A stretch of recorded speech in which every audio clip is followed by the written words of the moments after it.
Beneath the hollow gaze. I didn't always believe in ghosts. That changed the day Abby went missing. We were 9 years old, playing by the lake near our homes. The sun was setting, and the water had started to darken, turning the color of spilled ink. Abby had wandered closer to the shore, her gaze fixed on something I couldn't see. I remember calling her name, but she just kept staring, as if hypnotized. Her lips moved like she was speaking to someone, though no one was there. Then, without warning, she stepped into the water, as if following some silent call. I screamed for her to come back, but she disappeared beneath the surface. They dragged the lake for days, searching for her, but they never found a body. Just like that, she was gone, swallowed whole by the darkness. I never really recovered. How could I, knowing she vanished right in front of me? That loss carved a hole inside me that I've been trying to fill ever since. It drove me into the world of the paranormal, chasing shadows and confronting the horrors that others dismissed. I needed answers. Answers I didn't get back then. Answers that might help me understand what took Abby from me. The call came on a cold October afternoon. A woman's voice, raw with terror, poured out of the phone. "Please, you have to help us," she begged. "My daughter, Lila, she's not the same. There's something wrong with the house. Please, I don't know what else to do." I'd heard variations of the same story 100 times. Parents fearing for their children, houses filled with strange noises and cold spots. But there was something different in the way she spoke, something that made my skin prickle with unease. She gave me an address in Blackwood, a small town in Vermont. The name seemed familiar, though I couldn't quite place it. It didn't matter. I had already decided to go. Part of me was always waiting for the call that would lead me back into that darkness I'd glimpsed by the lake. When I arrived, the mansion loomed against a bleak, overcast sky, its windows black and empty like the eyes of a skull. The air was unnaturally still, pressing in around me as I stepped out of the car. The woman, Lila's mother, met me at the door. Her face was gaunt, her eyes wide and sunken, as though she hadn't slept in weeks. "Lila's upstairs," she said, her voice trembling. "She won't talk to me anymore. She just stares." She didn't follow me up the stairs. I could see she was too afraid to go any closer.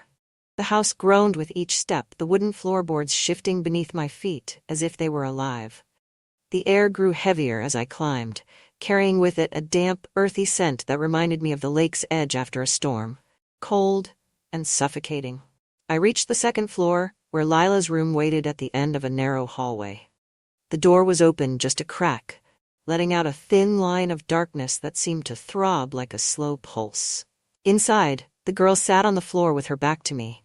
She was surrounded by a circle of extinguished candles and strange symbols that had been scratched into the wooden floorboards. Her hair hung in tangled strands around her face, and her skin seemed too pale, almost gray in the dim light. "Lila?" I said, my voice barely above a whisper. She didn't react. As I stepped over the threshold, the temperature plummeted, my breath fogging in the air. An unnatural chill settled deep in my bones, making my skin prickle with dread. When I got closer, Lila's head snapped up with a jerky, unnatural motion, her eyes meeting mine. I froze. Her gaze wasn't that of a scared little girl. It was empty, soulless, like something ancient was peering through her. The dark voids of her eyes seemed to stretch out toward me, pulling me in, suffocating me. "They're here," she whispered in a voice that was not her own. "And they've been waiting for you." Before I could respond, an invisible force slammed into me, flinging me backward. I hit the wall hard, and the world went black. I woke up lying on the floor, surrounded by the symbols that Lila had been sitting in. The lines seemed to glisten in the faint light, as if they were bleeding darkness into the air. My limbs were heavy, my mind clouded with a dull, throbbing ache. I pulled myself to my feet, glancing around the empty room. Lila was gone. The house had changed. It felt like the air was pressing in on me, like it was alive. I fumbled for my flashlight, and the beam cut through the gloom, revealing deep scratches along the hallway walls that hadn't been there before. They were jagged, desperate, like someone, or something, had torn at the plaster in a frantic bid to escape. The darkness thickened around me as I moved down the hallway, each step accompanied by a creaking that seemed to vibrate through my bones. The air grew colder, sharper, biting at my skin. The whispering began then, low and indistinct, as if countless voices were murmuring just beyond the walls. The words were unintelligible, but the tone was unmistakable. Malice. I made my way downstairs, my pulse hammering in my ears. The whispering followed me, growing louder with each step. It seemed to seep from the very structure of the house, coming at me from all directions. I stopped short at the bottom of the staircase. There, beneath the dim glow of my flashlight, stood Abby. She looked exactly as she had the day she disappeared. Her clothes soaked, hair plastered to her face, her skin an awful shade of blue-gray. Her lips were slightly parted, and her eyes, they were hollow, empty, just like Lila's. Abby? I whispered, though the name felt strange on my tongue. I hadn't said it aloud in years. She took a step closer, her body moving with a stiff, jerking motion.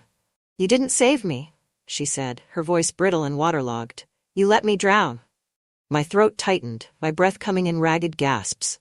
I wanted to run, to get away from the terrible wrongness of her, but my feet wouldn't move. Her face twisted then, stretching unnaturally as her features began to rot away, the skin splitting and peeling back to reveal a gaping black void where her eyes should have been. I stumbled back, my flashlight dropping to the floor with a clatter. When I blinked, she was gone. Only the darkness remained, thick and suffocating, like it was closing in around me. I fled down the hall, my footsteps echoing through the hollow corridors. I didn't know where I was going. I just needed to find Lila, to get her out of this house before it consumed us both. The whispers had stopped, replaced by a silence so thick it pressed against my eardrums. It was as if the house itself was holding its breath. I reached the foyer, my hands trembling as I fumbled for my equipment. I activated my audio recorder, the EMF meter, the temperature gauge, anything that could help me understand what I was dealing with. The house seemed to respond, groaning and shuddering around me, the floor vibrating beneath my feet. Then, from the corner of my eye, I noticed the door beneath the staircase. It was slightly ajar, a sliver of blackness peeking out from inside. I approached it slowly, my breath catching in my throat. It was just a small door, the kind used for storage, but something about it made my skin crawl with a deep, instinctual dread. The door creaked as I pushed it open, revealing a narrow staircase descending into the darkness. The air that drifted up from below was colder, thicker, and carried a scent of damp earth and rot. I hesitated, but a sudden movement in the darkness, something shifting, crawling, urged me forward. I descended into the depths, the darkness swallowing me whole. The basement was vast, far larger than I'd expected, and filled with old, decaying furniture and boxes that seemed to bleed shadows. The walls were lined with strange, twisted markings that looked freshly carved, the scratches raw and red like open wounds. At the center of the room, Lila stood, her body trembling as a mass of darkness swirled around her. It clung to her like tar, seeping into her skin, twisting her small frame into unnatural shapes. I tried to approach her, but the darkness pulsed outward, pushing me back. It felt alive, like 1,000 tiny claws scratching at my skin. I held up the talisman I carried, an old relic that had helped me ward off spirits in the past, and began reciting a prayer I had memorized long ago. The words left my lips with a desperate intensity, each syllable vibrating in the air. The darkness recoiled, but only for a moment. It surged forward again, enveloping Lila completely, and the shadows coalesced into a form. A figure that towered over me, its body writhing and shifting with countless faces trapped beneath the surface. They all looked at me with hollow, empty eyes, whispering my name in a voice that was not one voice but many, layered together into a single, unnerving chorus. "You left her," they whispered. "And now, you will join us." The figure lunged at me, the darkness stretching out like grasping hands. I stumbled back, the cold pressure tightening around my chest as I struggled to breathe. It felt like the shadows were worming their way into my skin, seeping through every pore, suffocating me. I tried to recite the prayer again, but the words tangled on my tongue, dissolving into panicked gasps. The darkness closed in, suffocating and relentless, pressing me to the cold, hard floor. I reached out blindly, my hand brushing against something sharp and metallic. It was a rusty old chisel, left to rot among the discarded debris. With the last of my strength, I swung it at the figure, the metal scraping uselessly through the blackness. It didn't cut.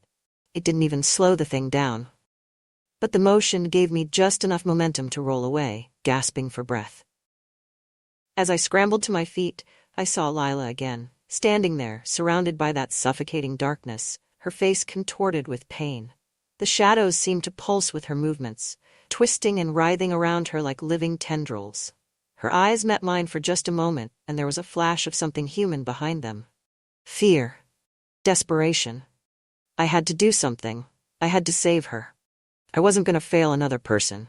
I gripped the chisel tightly, raising it over my head as I charged back toward the darkness. It was a stupid, reckless move, but I had no other choice. I plunged the chisel into the black mass with all my strength, forcing my way through the writhing shadows, pushing closer to Lila.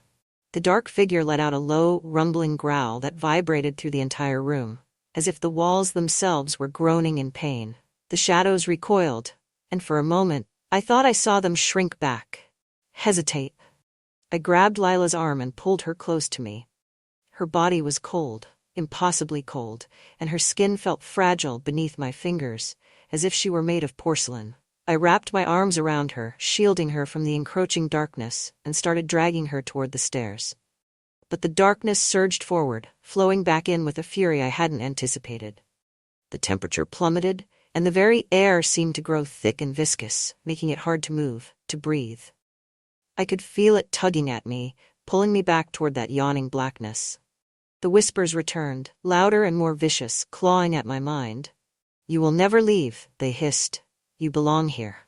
I could feel my grip on Lila slipping. The darkness was relentless, pulling her from my arms with a force that I could not match. I clung to her, fighting desperately, my muscles burning from the effort. But then she looked up at me, her eyes hollow and resigned, and spoke in a voice that was almost a whisper. "Let me go," she said, though the words did not sound like her own. "You can't save me." For a moment, everything froze. Her words echoed in my mind, repeating like a cruel mantra. I couldn't lose her. I couldn't let this happen again. But as I looked into her eyes, I saw that the Lila I had been trying to save was already gone. The darkness had taken her, just as it had taken Abby all those years ago. My hands slipped from Lila's shoulders and she was pulled away from me, back into the depths of the darkness. The blackness swallowed her up, and she disappeared without a sound, vanishing into the void. The coldness left my body, and I fell to the floor, gasping for air. The dark figure seemed to dissipate, unraveling into thin tendrils that slithered away into the shadows, retreating back into the cracks of the house. But it wasn't over. I could feel the house itself shifting, changing, as if it were reawakening from some long slumber. The air grew colder still, and the walls seemed to groan inward, tightening around me.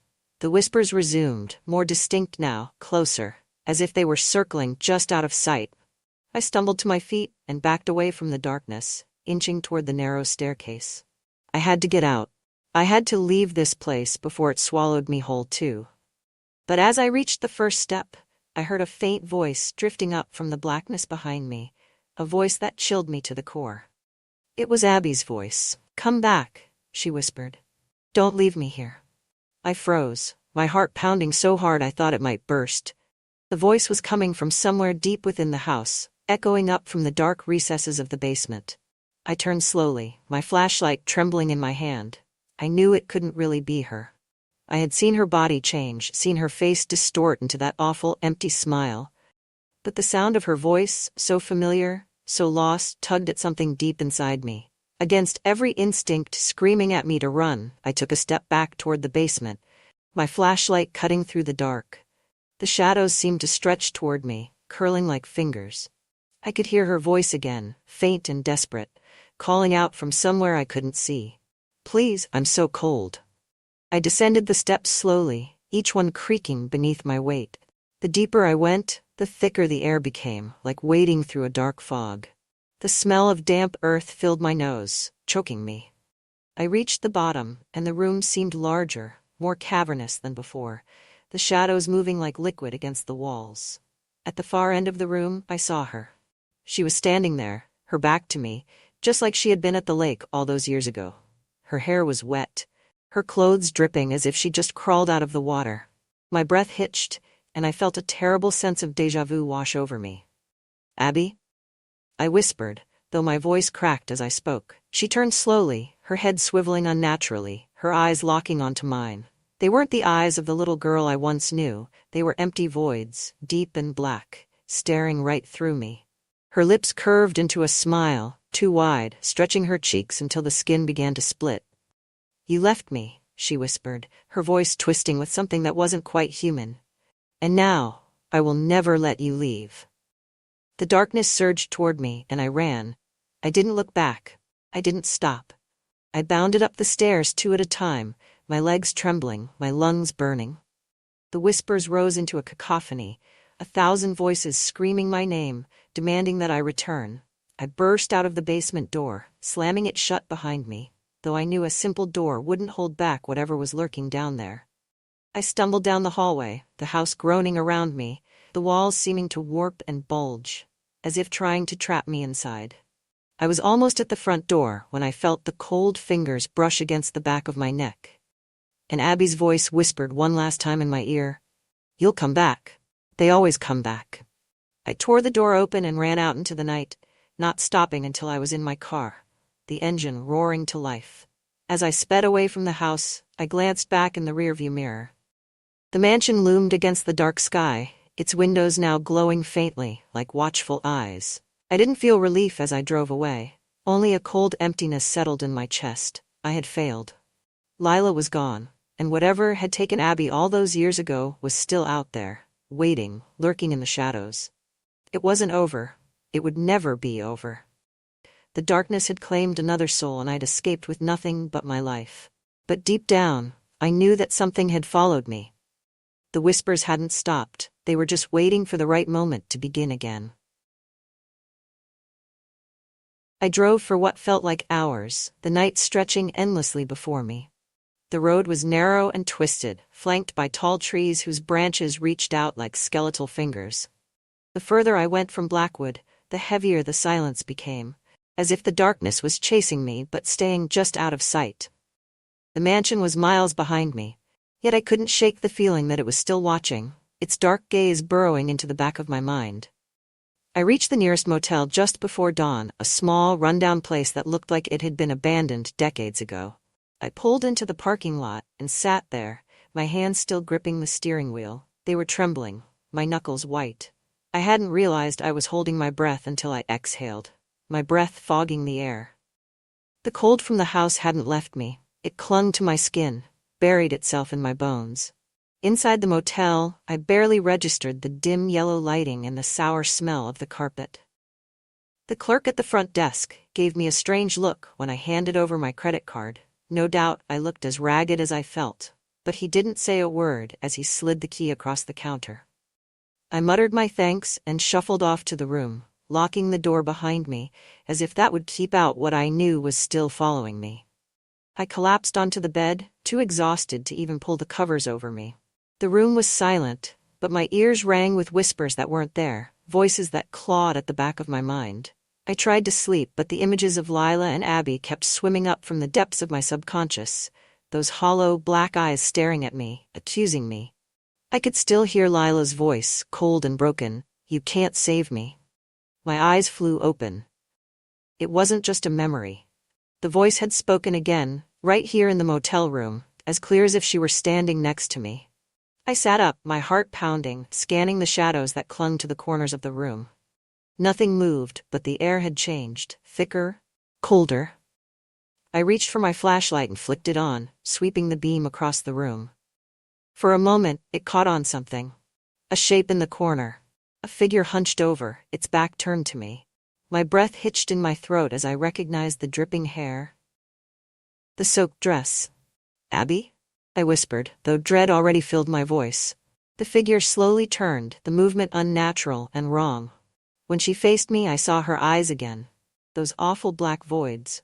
Her mouth stretched into that same twisted smile, and I could see the darkness behind her lips, as if she were nothing more than a shell, a vessel for whatever malevolent force had claimed her. "You didn't leave me," she said, her voice distorted, warbling like a broken record. "You brought them with you." A sudden, crushing pressure filled the room, like the air had solidified. The darkness seemed to stretch from her, bleeding outward until it began swallowing the dim light of the lamp. I stumbled back, my foot catching on the edge of the bed, and I fell hard, my back slamming against the wall.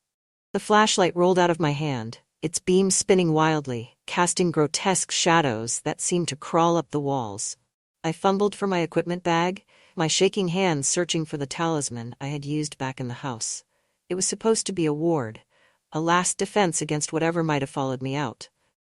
But as my fingers closed around it, I felt a strange numbness spreading up my arm, as if the cold had taken root inside me. The shadows seemed to grow denser, congealing into shapes, faces that leered out at me from the darkness, their mouths wide open in silent screams. The whispers returned, more insistent, louder, filling my ears like the roar of an approaching storm. "You left her? You brought us?" I tried to shout the words of the prayer again, forcing my tongue to form the syllables, but my voice came out strangled, barely a rasp. The darkness pressed closer, and I felt something brush against my skin, cold, wet fingers trailing up my arm. Abby's face was right in front of me now, her black eyes boring into mine. Her mouth moved, forming words that made my blood run cold. "They're never going to let you go." The last word seemed to echo through the room, warping and distorting as the darkness swallowed everything around me. The talisman slipped from my grasp and clattered to the floor. Useless. I felt the room tilt, a dizzying sensation of falling as if the ground had been pulled out from under me. I landed in total blackness, the cold seeping into my bones. And then, there was nothing. I woke up in the hospital, a stark, sterile white room that seemed so impossibly far from the motel, from the house. I couldn't remember how I had gotten here. The nurse told me a cleaning lady had found me unconscious in my motel room the following afternoon, muttering incoherently. I'd been brought here, where I lay for days, drifting in and out of feverish dreams. Even in waking, I couldn't escape the darkness. It lingered at the edges of my vision, a constant, suffocating presence that I could never quite shake. The doctors spoke to me in calm, measured tones, asking if I had a history of mental illness, suggesting that I might have suffered a breakdown from stress. They didn't understand. They couldn't. The darkness hadn't left me. It had taken root inside of me, festering just beneath the surface. I saw Abby's hollow eyes in the mirror, her twisted smile behind my reflection. I heard Lila's voice in the quiet of night, calling out to me from some place I could not reach. I was discharged after a week with a bottle of pills and instructions to get some rest. I knew it wouldn't help. Nothing could help now. The darkness was still there, following me, lurking in the corners of my vision. I could feel it in every quiet moment, every flicker of movement just outside the range of my sight. I left the hospital and returned home, but it didn't feel like home anymore. It felt like just another place where the darkness could reach me. The nights became unbearable. I would wake to the sound of whispers drifting from the hallway, faint and distant, but unmistakable. Sometimes I would see shadows moving under the door, shapes that twisted and writhed, as if trying to find a way inside. I took to leaving the lights on, even though I knew they wouldn't keep the darkness out. And then last night, I saw her again. I was lying in bed, my eyes half closed, when I heard a soft, shuffling sound. I turned over and there, standing at the foot of the bed, was Abby. Her eyes were as black as ever, her skin pale and wet, and her lips stretched into that terrible, too-wide smile. "You'll never leave," she whispered, stepping closer, the darkness flowing out from her like a black tide. "We're part of you now." I didn't move. I didn't scream. I just lay there, paralyzed, as the darkness crept over me, pressing down with that familiar crushing weight. The last thing I saw was her face, inches from mine, those hollow eyes staring into me as the world dissolved into black. Now, as I sit here in this empty house, writing this final account, I know there is no escape. The darkness is with me always. It whispers to me in the quiet moments, promising that one day soon it will pull me back into that hollow gaze. And when it does, I will disappear. Just like Abby did. Just like Lila. There is no redemption, no escape from what I brought upon myself. I thought I could face the darkness and emerge unscathed. But now I understand. It was never about saving them. It was about feeding the darkness, and it will not be satisfied until it has devoured everything I ever was. As I write these last words, I can hear the whispers again. They are growing louder, surrounding me from every corner of the room. I know that when I look up, I will see them. Abby, Lila, and countless others, all with eyes as hollow as mine. And soon, I will be one of them.